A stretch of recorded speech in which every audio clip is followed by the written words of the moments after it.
সাভারে এনসিপির সমাবেশে হামলার প্রায় ১০ মিনিট আগে মঞ্চের সামনে সৃষ্টি হয় উত্তেজনাপূর্ণ পরিস্থিতি।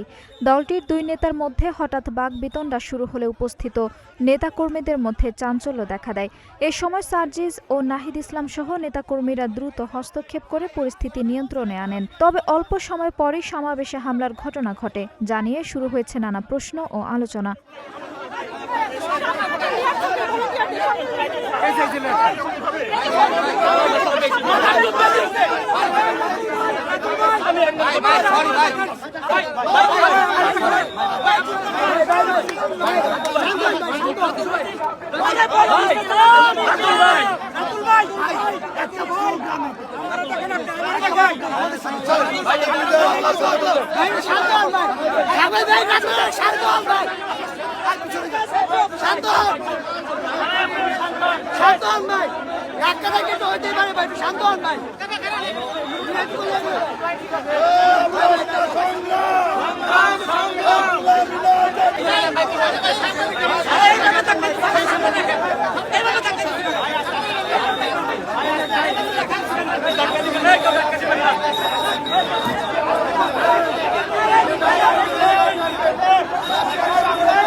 বাবা নাইট পাইল থাকো তুমি নাইট পাইল এই যে তোমার সামনে নাইট পাইল ওই সাইডটা দিলে বাবা নাইট পাইল সংগ্রাম সংগ্রাম বিনা জাতি